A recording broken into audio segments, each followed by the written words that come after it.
Howdy guys, welcome to Nothing Else, a Massacre Tale. This is going to be another horror slash puzzle game. I kind of stumbled across this game in the App Store and it had good reviews. And I've already played through it once, so this video is going to be more of a walkthrough for the game. But after playing it, I will say this game is not quite on the level of, say, Tabumsoft games. The puzzles are a lot easier and it's a much shorter game. And it's got kind of a weird storyline. It's kind of hard to follow, but I figured I would still make this video because some of the puzzles can be a little bit confusing. So with that being said, let's go ahead and get started. Instructions: tap anywhere to continue. So movement in this game is based on pressing on the left side of the screen or the right side of the screen. It can be a little bit confusing at first, but you get used to it pretty fast. And then if you see any icons pop up, just press the bottom of the screen and that's going to interact with it. This is a short game and to be played in the dark. Unfortunately, it is 10 o'clock in the morning for me, so it's pretty bright outside. If possible, please deactivate sleep mode on your device. No problem. I hope you'll enjoy this Massacre Tale. So, as far as Massacre goes, it's really not too gory. It's not too bad as far as horror goes, and it's only rated T for teen, so nothing really all too bad. Each of us has a concept of paradise. Things are not going very well at home lately since I have nothing else to do. I often lay in bed and read something. Now that I think of it, there should be an interesting one in the closet. So this is our first objective of the game. Find the closet, find the book, and go back to bed and start reading. So yeah, I mean, as far as graphics go, very poor graphics, but you know, I've already said I don't care how good a game's graphics are. It's really all about the storyline, all about the gameplay, so that's not that big of a deal for me. But even in the credits of this game, it says he just used Microsoft Paint, which is fine. So anyways, the first thing to do, go all the way to the left and read this little note that's going to be right over here. And it says type 28 to unlock the chest. So pretty easy. Just remember that number 28. And then it says Philip must not get near the book. Okay. Next thing to do, check this little cupboard. That's going to give you the key. And there's a lot of stuff in this game that, as far as I know, you never have access to or never really interacts with you. And I do not know how to unlock this door for the entirety of the game. It's going to always be locked. So go in this room. There's going to be a box. Nothing to do there. So talk to this treasure chest and it is going to make you put in some numbers, but it's actually addition. So you can't just type in, if you do 28, it's just going to add 2 and 8 and gives you 10. So just do a combination of numbers that's going to give you 28. So whatever that's going to be, it doesn't really matter. Press OK, talk to the box one more time, and that's going to give you the book. Now that that's done, go back to your room, rest in bed, and that's going to be the start of the game. So that's just kind of like a little introduction. And now that that's done, okay, so it says Guide to Surreal. If you're reading this tomb, just know you're not alone. There is a layer of reality that is really hard to perceive. We belong to that reality. So today at 10/17/7/2016, we want to propose a game for you. In this very moment, I'm watching you from the corridor you just went along. And in a few moments, you'll become part of our reality layer. Dark, all of a sudden. Okay, so right here it says run away. You actually don't have to run. I tried to get out of here. The door's locked, so take as long as you want to, but go through this hatch when you're ready. And that's going to bring you to this room that's kind of flipped around.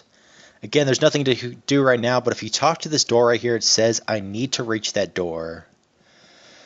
So just proceed here for now, keep going all the way right, and there's going to be a lot of stuff to do right here, but just to talk about it, come in this room and it says garbage. If you talk to it, it says not touching it with my bare hands, which I thought it's such a weird puzzle because this guy, he's in an alternate reality and he's worried about getting garbage on his hands. It's kind of ridiculous, actually. So go upstairs and then go to the left first, and then this chair right here is driving me crazy because as far as I know, there's nothing to do with this chair. It just always says just the chair. So maybe there's more endings. I don't know. I haven't really played around with it too much, but I have tried to do a bunch of stuff with the chair. Then take a look at these dolls. This is what you have to do for this first puzzle coming up, which is actually probably, in my opinion, the toughest puzzle in the game. But it says dolls are creepy, and then it shows two eyes and an equal sign, and then what kind of looks like a little star. So eyes equals star, which I had no idea what that meant, but what it actually means is if you take a look at the eyes, just think of the eyes as there being 7 there. So it's 1 there, 1 gone, 3 there, 1 gone, and then 1 there.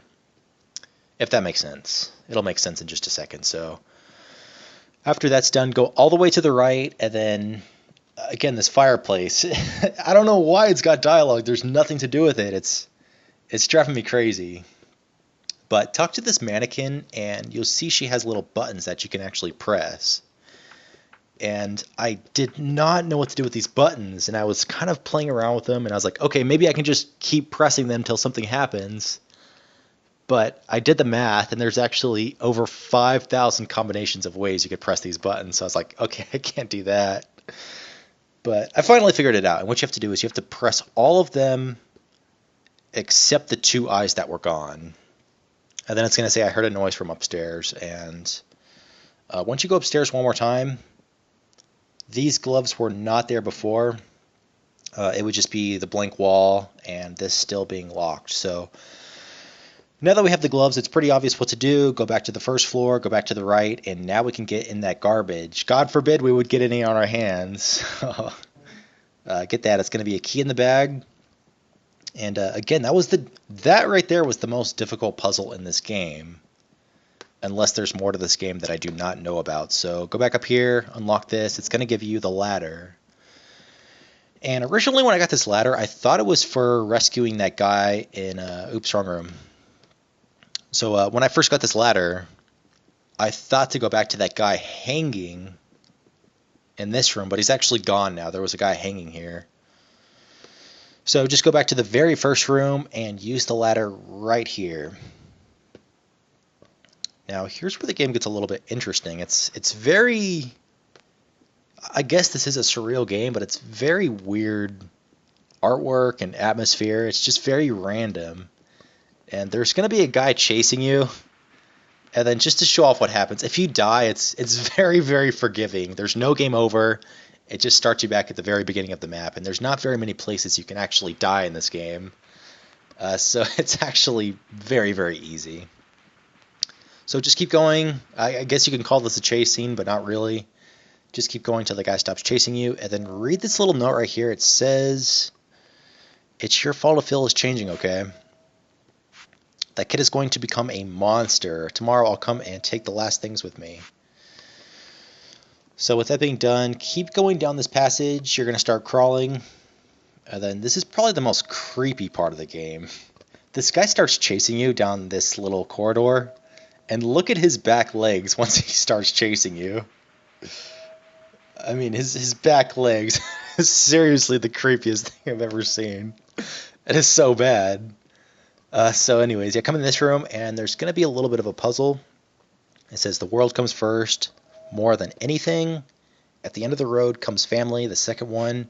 Standing in between the pain of unheard scream, embraced by the flower of evil, on the same path of evil, a beast called love exhales his last breath. So this puzzle can be a little bit confusing for one main reason.